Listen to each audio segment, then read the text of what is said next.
The following content is provided under a Creative Commons license. Your support will help MIT OpenCourseware continue to offer high-quality educational resources for free. To make a donation or to view additional materials from hundreds of MIT courses, visit MIT OpenCourseware at ocw.mit.edu.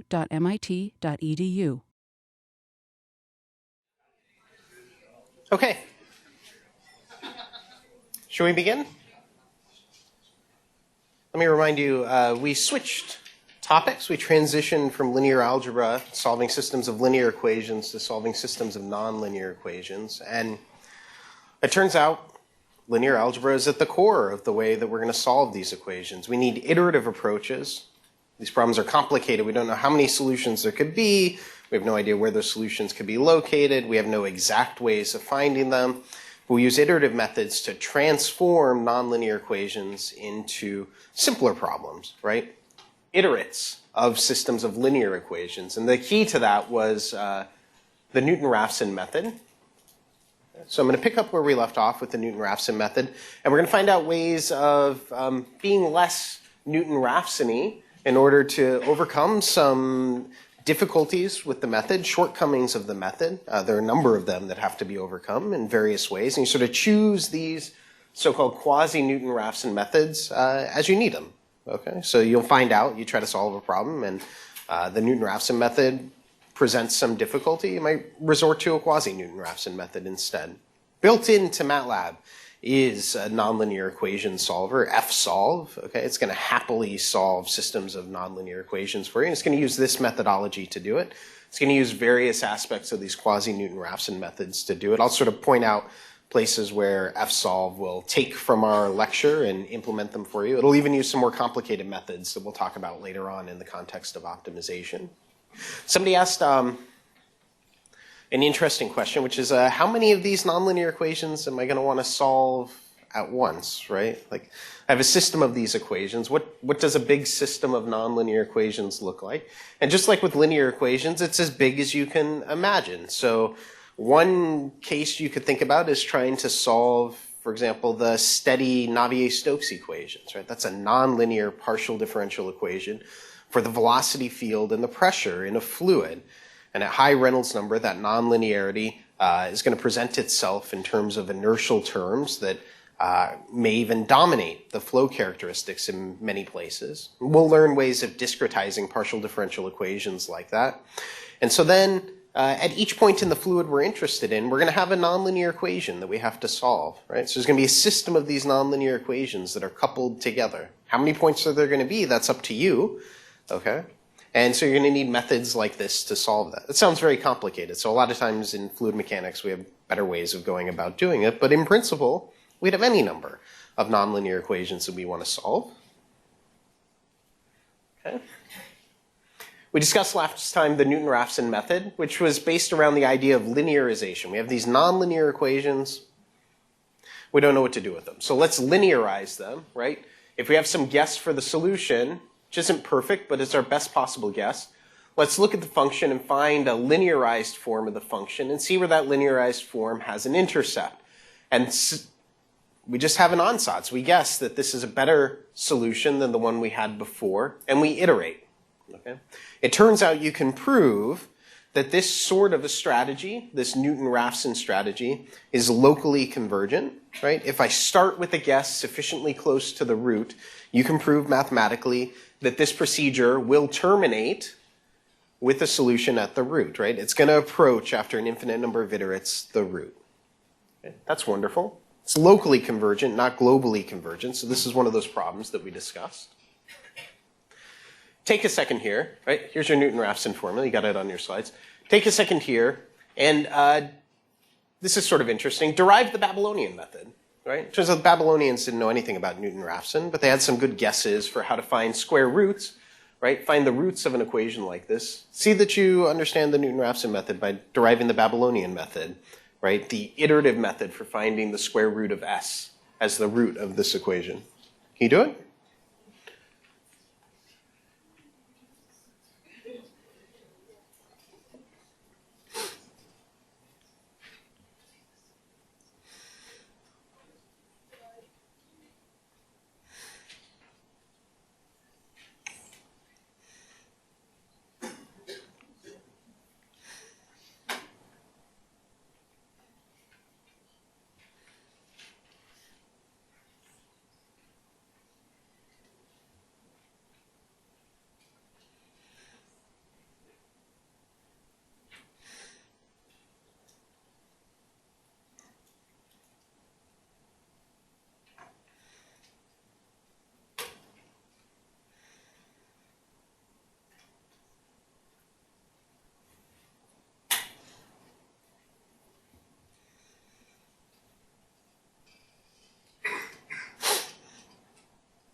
Yes, you know how to do this, right? So calculate the derivative. The derivative is 2x.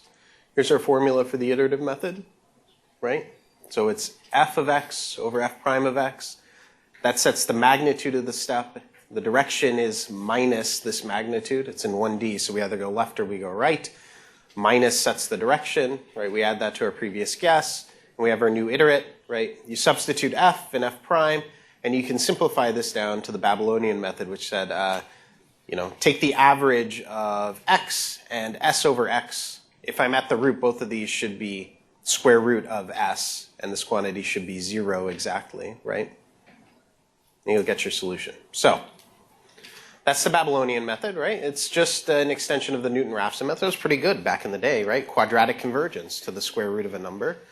I mentioned early on, computers got really good at computing square roots at one point because somebody did something kind of magic.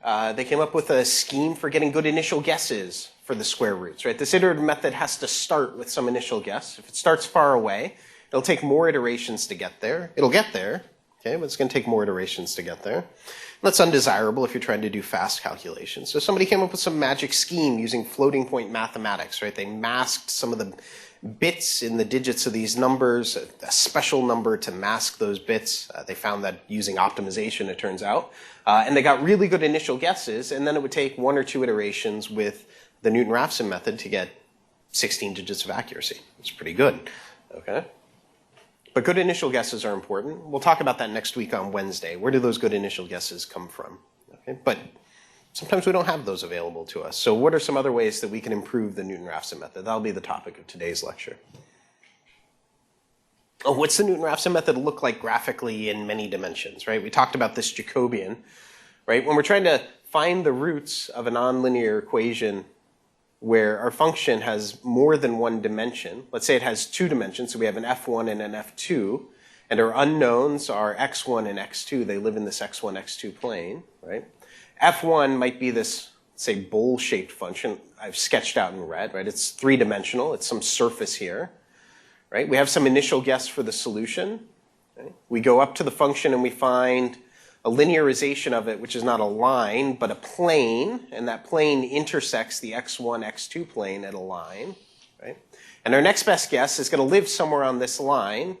Where on this line depends on the linearization of f2, right? So we got to draw the same picture for f2, but I'm not going to do that for you. So let's say this is where the equivalent line from f2 it intersects the line from f1, right? So the 2 linearizations intersect here. That's our next best guess. We go back up to the curve. We find the plane that's tangent to the curve. We figure out where it intersects. The x1, x2 plane, that's a line. We find the point on the line. That's our next best guess.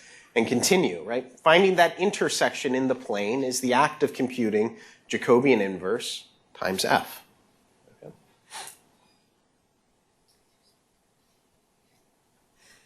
If we project down to just the x1, x2 plane, and we draw the curves where f1 equals 0 and f2 equals 0, right? Then each of these iterates, we start with an initial guess. We find the planes that are tangent to these curves or to these surfaces, and where they intersect the x1, x2 plane, those give us these lines, and the intersection of the lines give us our next approximation. And so our function steps along in the x1, x2 plane. It takes some path through that plane, and eventually it'll approach this locally unique solution, right? So that's what this iterative method is doing, right? It's navigating this multidimensional space, right? It moves where it has to satisfy these linearized equations, right? Producing ever better approximations for a root. Start close, it'll converge fast.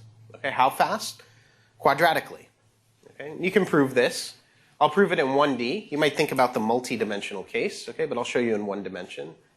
So the Newton-Raphson method said xi plus 1 is equal to xi minus f of xi over f prime of xi. I'm going to subtract the root, the exact root, from both sides of this equation, right?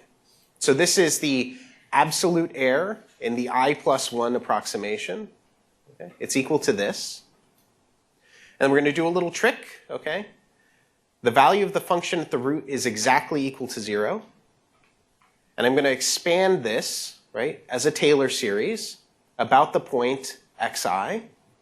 So f of xi plus f prime of xi times x star minus xi plus this second order term as well, plus cubic terms in this Taylor expansion, right? All of those need to sum up and be equal to 0 because f of x star, by definition, is 0. X star is the root.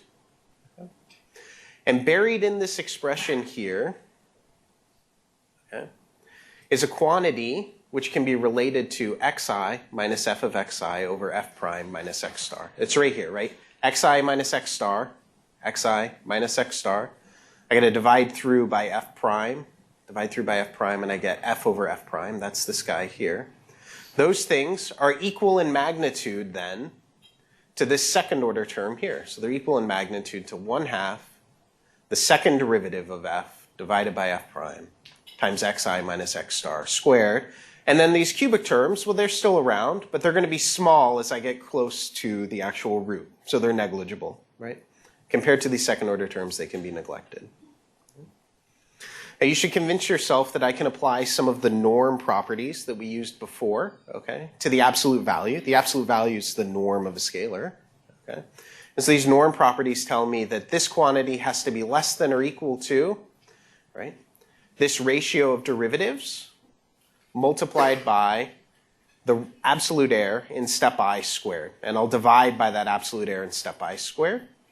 Okay? So taking the limit as I goes to infinity, this ratio here is bound by a constant. This is a definition for the rate of convergence. It says I take the absolute error in step I plus 1, I divide it by the absolute error in step I squared, and it'll always be smaller than some constant as I goes to infinity. Right? So it converges quadratically, right? If the relative error in step I, right, was order 10 to the minus 1, then the relative error in step I plus 1 will be order 10 to the minus 2, right? Because they got to be bound by this constant. If the relative error in step I was 10 to the minus 2, the relative error in step I plus 1, it's got to be order 10 to the minus 4 or smaller, right? Because I square the quantity down here. I get to double the number of accurate digits with each iteration. Okay? And this will hold so long as the derivative evaluated at the root is not equal to 0. If the derivative evaluated at the root is equal to 0, well, this analysis wasn't really valid. You can't divide by 0 in various places. Okay? It turns out the same thing's true if we do the multidimensional case. I'll leave it to you to investigate that case. I think it's interesting for you to try to explore that. It follows the 1D model I showed you before. But the absolute error in iterate I plus 1 divided by the absolute error in iterate I, oh, here's a small typo here, cross out that plus 1, right? The absolute error in iterate I squared, right, is going to be bound by a constant. Okay? And this will be true so long as the determinant of the Jacobian at the root is not equal to 0. We know the determinant of the Jacobian plays the role of the derivative in the 1D case. Okay? When the Jacobian is singular, you can show that linear convergence is going to occur instead. Okay, so it'll still converge, right? It's not necessarily a problem that the Jacobian becomes singular at the root, but you're going to lose your rate of quadratic convergence. Okay? And this rate of convergence is only guaranteed if we start sufficiently close to the root. So good initial guesses, that's important. We have a locally convergent method. Bad initial guesses, well, who knows where this iterative method is going to go. There's nothing to guarantee that it's going to converge even, right? It may run away someplace. Right? Here are a few examples of where things can go wrong. So if I have a local minima or maxima, right, I might have an iterate where I evaluate the linearization, and it tells me my next best approximation is on the other side of this minima or maxima. And then I go up and I get the linearization here, and it tells me, oh, my next best approximation is on the other side. And this method could bounce back and forth in here for as long as we sit and wait, right? It's locally convergent, not globally convergent. It can get hung up in situations like this. Okay? Asymptotes are a problem, right? I have an asymptote, which presumably has an effective root somewhere out here at infinity. Well, my solution would like to follow the linearizations, the successive linearizations, all the way out along this asymptote, right? So my iterates may blow up in an uncontrolled fashion.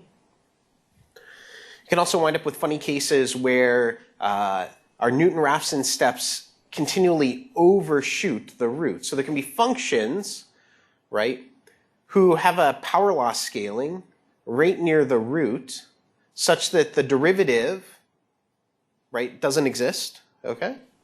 Right? So here, the derivative of this thing, if s is smaller than 1, okay, at x equals 0, it won't exist, right? There isn't a derivative that's defined there. And in those cases, you can often wind up with overshoot. So I'll take a linearization and I'll shoot over the root, and I'll go up and I'll take my next linearization, I'll shoot back on the other side of the root. And depending on the power of s associated with this function, it may diverge, right? I may get further and further away from the root, or it may slowly converge towards that root, okay? But it can be problematic. Here's another problem that crops up, okay? Sometimes people talk about basins of attraction. So here's a two-dimensional nonlinear equation I want to find the roots for. Okay, it's cubic in nature, so it's got 3 roots, which are indicated by these stars in the x1, x2 plane. And I've taken a number of different initial guesses from all over this plane, and I've asked, given that initial guess, using the Newton-Raphson method, which root do I find? Okay? So if you see a dark blue color like this, that means initial guesses there found this root. If you see a medium blue color, that means they found this root. If you see a light blue color, it means they found this root. And this is a relatively simple function, relatively low dimension, but the plane here is tiled by it's not tiled, it's filled with a fractal, right? These basins of attraction are fractal in nature, which means, I could think that I'm starting with a solution right here that should converge to this green root because it's close, but it actually goes over here. And if I change that initial guess by a little bit, it actually pops up to this root over here instead, right? It's quite difficult to predict which solution you're going to converge to. Okay. Yes? And often, in this case, you know how many roots there are. Yes. Often you wouldn't know. So you find one, and you're happy. Right? And it might be completely, it might be unphysical, it might be the wrong one. Right? Okay. So this is a problem.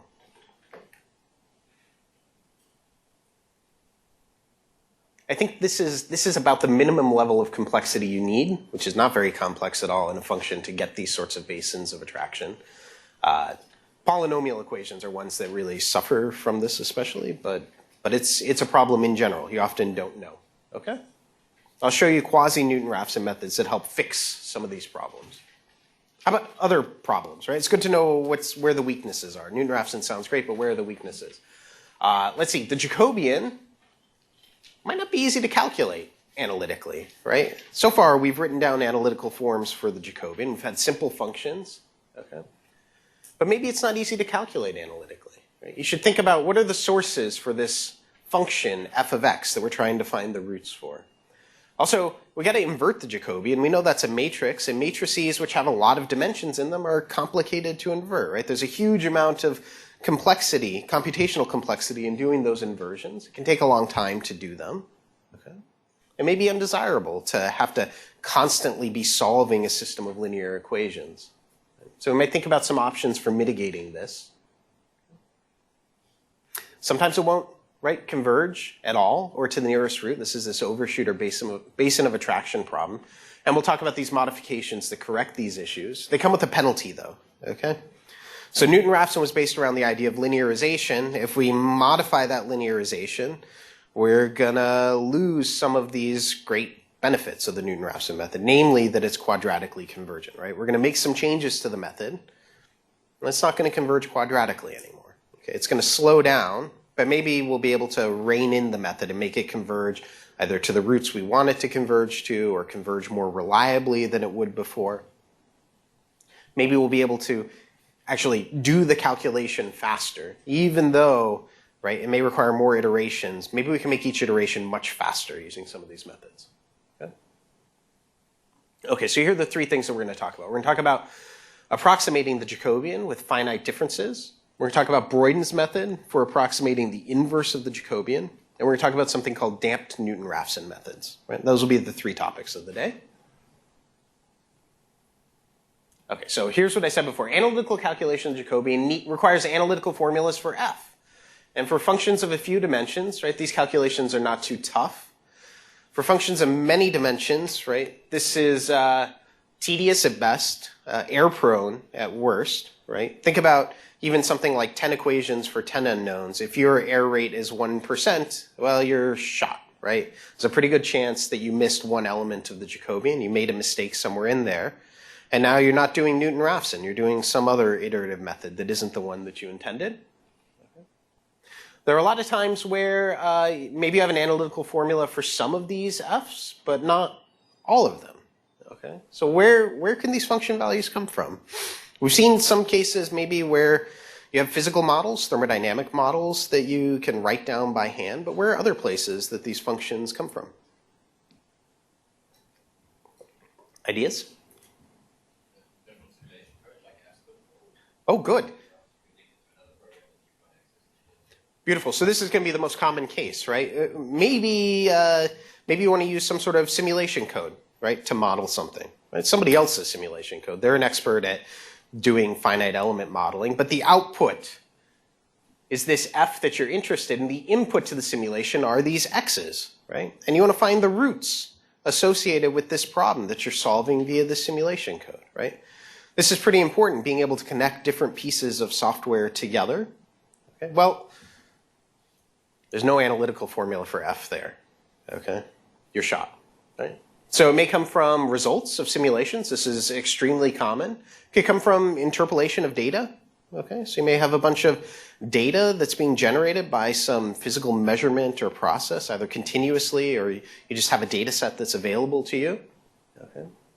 But these function values are often not, they're not things that you know analytically. It may also be the case that, oh man, even Aspen, you're going to wind up solving systems of nonlinear equations. It's going to use the Newton-Raphson method. Aspen's going to have lots of these formulas in it for functions. Who's going in by hand and computing the derivatives of all these functions for Aspen? Right? MATLAB has a nonlinear equation solver in it. You give it the function, and it'll find a root of the equation, given a guess. It's going to use the Newton-Raphson method. Who's computing the Jacobian for MATLAB? You can compute it by hand and give it an input. Sometimes that's a really good thing to do, okay? But sometimes we don't have that available to us. So we need alternative ways of computing this Jacobian. The simplest one is a finite difference approximation, right? So you recall the definition of the derivative, right, is the limit of this difference, right, f of x plus epsilon minus f of x divided by epsilon as epsilon goes to 0. There's an error in this approximation for the derivative with a finite value for epsilon, which is proportional to epsilon. Okay? So choose a small value of epsilon. You'll get a good approximation for the derivative. Okay? It turns out the accuracy depends on epsilon, but kind of in a non-intuitive way. And here's a simple example. So let's compute the derivative of f of x equals e to the x, which is e to the x. Let's evaluate it at x equals 1. Okay? So f prime of 1 is e to the 1, which should approximately be e to the 1 plus epsilon minus e to the 1 over epsilon. Now here I've done this calculation, and I've asked what's the absolute error in this calculation by taking the difference between this and this, okay, for different values of epsilon. You can see initially, as epsilon gets smaller, the absolute error goes down in proportion to epsilon, right? 10 to the minus 3, 10 to the minus 3. 10 to the minus 4, 10 to the minus 4, 10 to the minus 8, 10 to the minus 8, 10 to the minus 9, 10 to the minus 7, 10 to the minus 10, 10 to the minus 6. So it went down, and it came back up. Well, that's not what this formula told us should happen, right? Yes? So just to be sure, that term in that column on the right, Yes. It says exponential 1, but it represents the approximation. Exponential 1 is exponential 1. F prime of 1 is our approximation here. Sorry that that's unclear. Yes. So this is the absolute error in this approximation. Okay. So it goes down, and then it goes up. Is that clear now? Good. Okay. Why does it go down? It goes down because our definition of the derivative says it should go down. At some point, I've actually got to do these calculations with high enough accuracy to be able to perceive the difference between e to the 1 plus 10 to the minus 9 and e to the 1. Okay. So there's a truncation error in the calculation of this difference, right, that reduces my accuracy at a certain level. There's a heuristic you can use here, okay? you want to set this epsilon, when you do this finite difference approximation, to be the square root of the machine precision times the magnitude of x, the point at which you're trying to calculate this derivative. So it's usually we're double precision, so this is something like 10 to the minus 8 times the magnitude of x. That's pretty good. That holds true here. Okay, you can test it out on some other functions. If x is 0 or very small, we don't want a relative tolerance. We've got to choose an absolute tolerance instead. Okay, just like we talked about with the step norm criteria. So one has to be a little bit careful in how you implement this, but this is a good guide, okay, a good way to think about how the error is going to go down and where it's going to start to come back up. Make sense? Good. Okay, so how do you compute elements of the Jacobian then? Well, those are all just partial derivatives of the function with respect to one of the unknown variables, right? So partial fi with respect to xj is just fi at x plus some epsilon deviation of x in its jth component only. So this is like a unit vector, right, in the j direction or associated with the jth element of this vector, okay, minus fi of x divided by this epsilon. Okay. Equivalently, right, you don't have to do this for fi. You can compute all the columns of the Jacobian very quickly by calling f of x plus epsilon minus f of x over epsilon, right? Just evaluate your vector valued function, right, at these different x's, take the difference, and that'll give you column j of your Jacobian. So how many function evaluations does it take to calculate the Jacobian at a single point? How many times do I have to evaluate my function?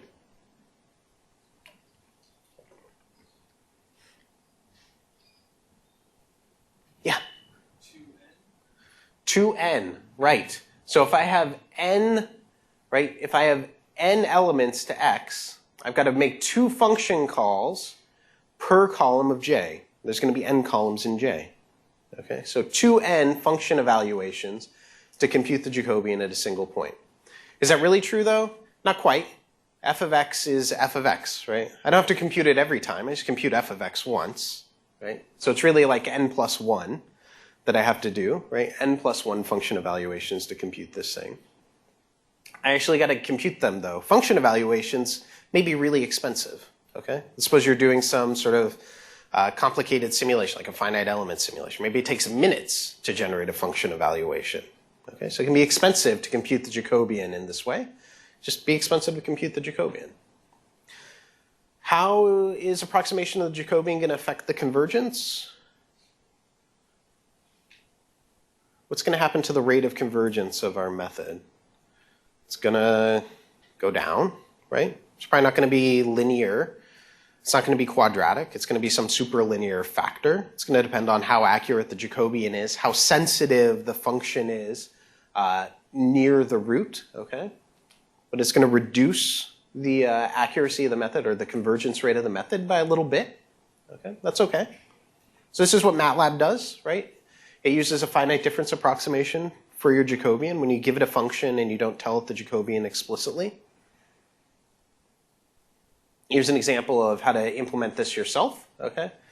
So I got to have some function that does whatever this function is supposed to do. It takes as input x and it gives an output f. And then the Jacobian, right? It's a matrix, so we initialize this matrix. We loop over each of the columns, right? We compute the displacement, right? The deviation from x for each of these.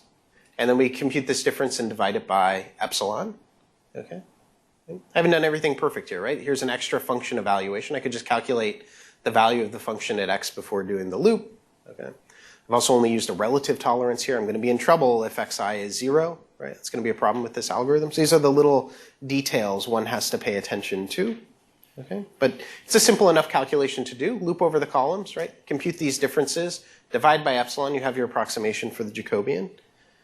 I got to do that at every iteration, right? Every time x is updated, I've got to recompute my Jacobian. That's it though, all right? That's one way of approximating a Jacobian. There's a method that's used in one dimension called the secant method, okay? It's a special case of the Newton-Raphson method and uses a coarser approximation for the derivative. It says, I was taking these steps. from xi minus 1 to xi, and I knew the function values there, maybe I should just compute the slope of the line that goes through those points and say that's my approximation for the derivative. Why not? I have the data available to me. Right? It seems like a sensible thing to do. Right? So we replace f prime at xi with f of xi minus f of xi minus 1. Down here, we put xi minus 1. Up here, that's our approximation for the derivative, or the inverse of the derivative. Okay? This can work, right? Can work just fine. Can it be extended to many dimensions? That's an interesting question, though. This is simple. In many dimensions, not so obvious, right? If I know xi minus 1, f of xi minus 1, can I approximate the Jacobian? What do you think?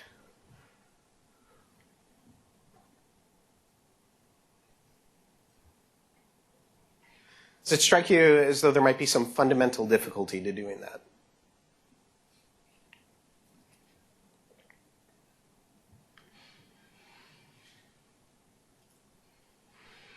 Yeah. Could you approximate the gradient? You could, right? Gradient of f at x. Okay. At xi. But I'm unsure whether you can go backwards from the gradient to the Jacobian. Okay. So let's go ahead.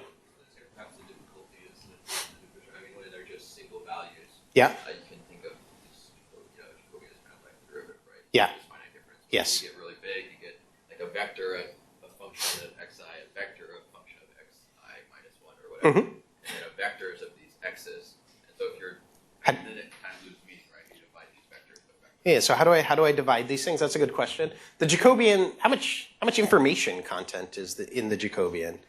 Right, how many independent quantities are built into the Jacobian? And squared. And how much data do I have to work with here? Order n data to figure out order n squared quantities. This is the division problem you're describing, right? So it seems like this is an underdetermined sort of problem, and it is, okay? So there isn't a direct analog to the secant method in n dimensions. We can write down something that makes sense. So this is the 1D secant approximation, that the value of the derivative multiplied by the step between I minus 1 and I is approximated by the difference in the values of the function, right? The equivalent is the value of the Jacobian multiplied by the step between I minus 1 and I is equal to the difference between the values of the functions. Okay? But now this is an equation for n squared elements of the Jacobian, right, in terms of n elements of the function. Right? So it's massively, massively underdetermined. Okay? Here we have one equation for one unknown, the derivative, right? Think about how I was moving through space before, right? The difference here, xi minus 1, that's some sort of linear path, right, that I'm moving along through space, right? How am I supposed to figure out what the tangent curves to all these functions are from this linear path through a multidimensional space, right? That's not going to work. Turns out underdetermined problems, that's not so bad, actually, right? Doesn't mean there's no solution. In fact, it means there's a lot of solutions. So we can pick, right, whichever one we think is suitable. And Boyden's method is a method for picking one of these potential solutions to this underdetermined problem, right? We don't have enough information to calculate the Jacobian exactly, but maybe we can construct a suitable approximation for it. And here's what's done. Okay, so here's the secant approximation. It says the Jacobian times the step size, or the Newton-Raphson step, should be the difference in the functions. And Newton's method, right, for xi said xi minus xi minus 1 was equal, times the Jacobian was equal to minus f of xi minus 1. This is Newton's method. I invert the Jacobian, put it on the other side of the equation. Boyden's method said, there's a trick here. Take the difference between these things. Okay? I got the same left-hand side on both of these equations. So take the difference, and I can figure out how the Jacobian should change from one step to the next. So maybe I have a good approximation to the Jacobian at xi minus 1. I might be able to use this still underdetermined problem to figure out how to update that Jacobian. All right, so Boyden's method is what's referred to as the rank 1 update. You should convince yourself that letting the Jacobian at xi minus the Jacobian at xi minus 1 be equal to this is one possible solution of this underdetermined equation. Okay? There are others. This is one possible solution. It turns out to be a good one to choose. Okay? So there's an iterative approximation now for the Jacobian. Does this strategy make sense? That's a little weird, right? There's something tricky here. You got to know to do this. Right? So somebody has to have in mind already that they're looking for differences in the Jacobian that they're going to update over time. Okay? So this tells me the Jacobian, how the Jacobian is updated. Right? Really, we need the Jacobian inverse. And the reason for choosing this rank 1 update approximation is it's possible to write the inverse of j of xi in terms of the inverse of j at xi minus 1, right, when this update formula is true. So there's something called the Sherman-Morrison formula, which says the inverse of a matrix plus the dyadic product of two vectors can be written in this form. Okay? We don't need to derive this, but this is true. This matrix plus dyadic product is exactly this. Okay? We have dyadic product between f and the step from xi minus 1 to x. And so we can apply that Sherman-Morrison formula to the rank 1 update. And not only can we update the Jacobian iteratively, but we can update the Jacobian inverse. So if I know J inverse at some previous time, I know J inverse at some later time too. Right? I don't have to compute these things. I don't have to solve these systems of equations. Right? I just update this matrix. Right? Update this matrix, and I can very rapidly do these computations.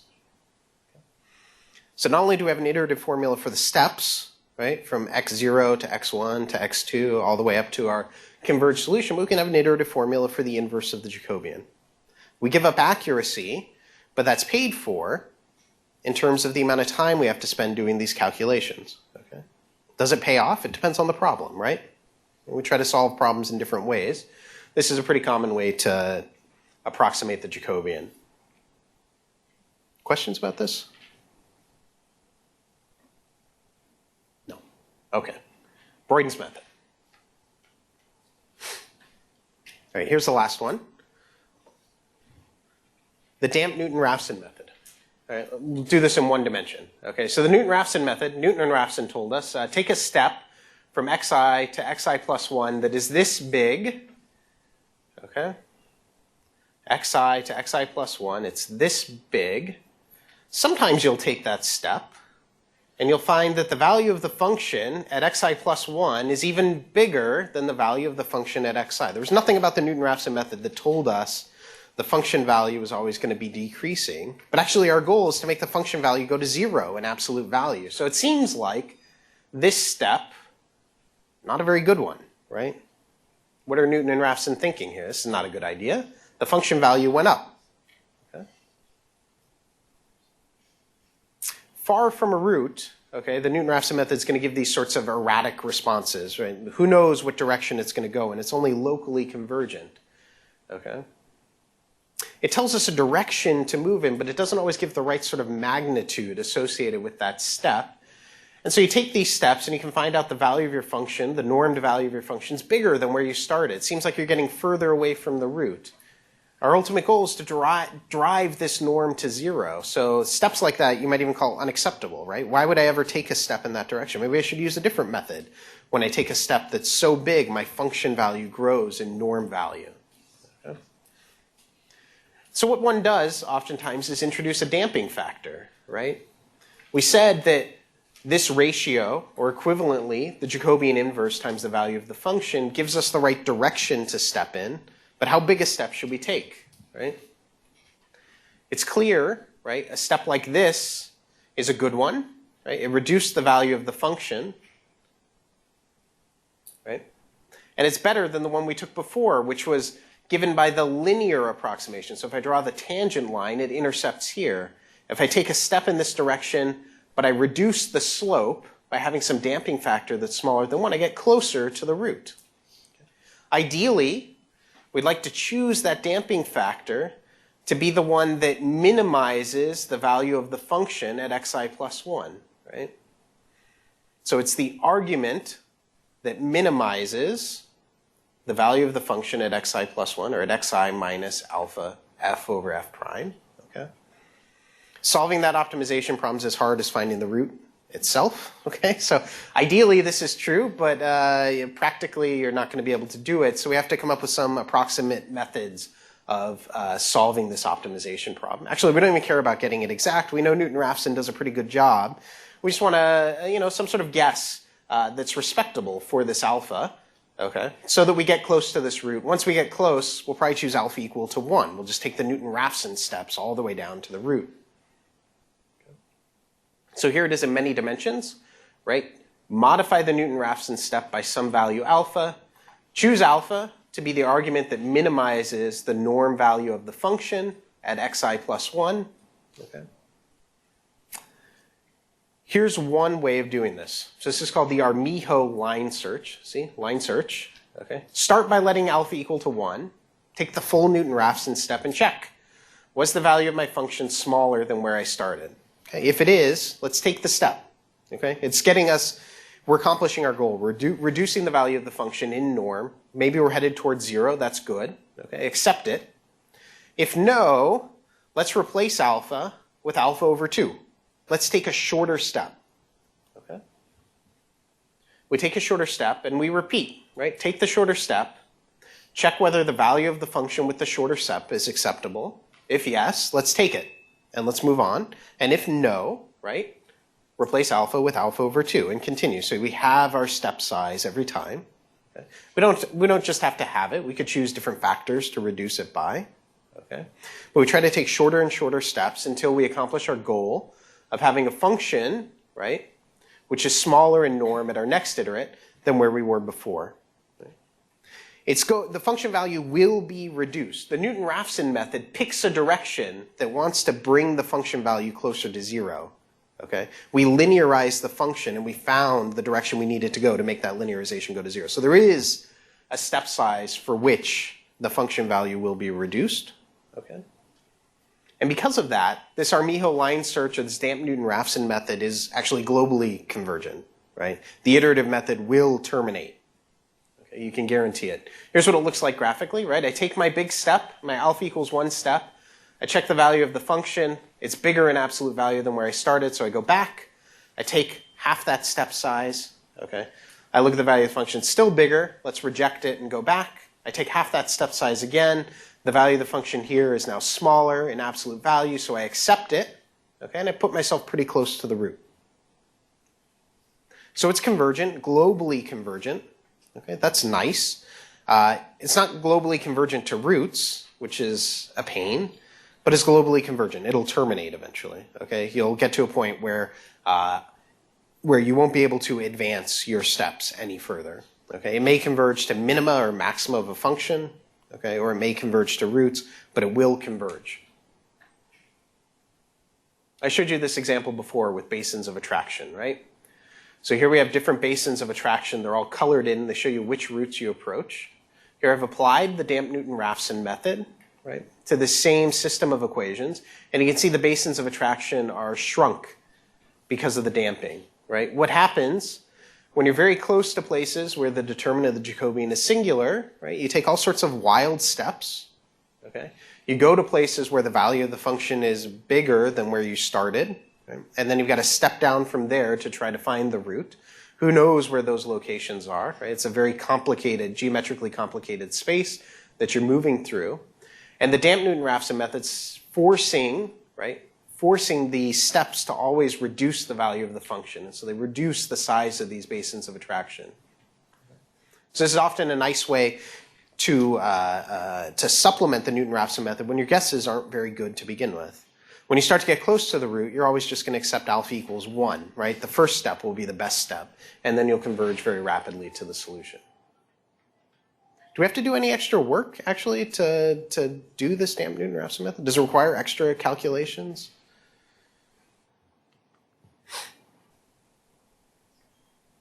What do you think?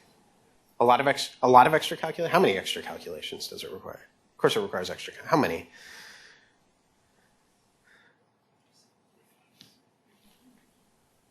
What do you think? What do you say? Because sure, it might take more evaluations per step if you have to evaluate the function difference multiple times. But if it takes fewer iterations globally, then you can't really decide. It's that much is true. So let's talk about taking one step. Okay. Right. How many more calculations do I have to pay to do this sort of a step, or even, right, the multi-dimensional step? Okay. For each of these times around this loop, do I have to recompute? Do I have to solve this system of equations? No, right? You pre-compute this, right? This is the basic Newton-Raphson step. You compute that first. You got to do it once, right? And then it's pretty cheap after that, right? I got to do some extra function evaluations, but now I actually have to solve a system of equations, right? Remember, this is order n cubed, if we solve it exactly. Maybe order n squared or order n if we do it iteratively, and the Jacobian is sparse somehow, and we know about its sparsity pattern. This is expensive. Function evaluations, those are order n to compute, okay? Relatively cheap by comparison. So you compute your initial step.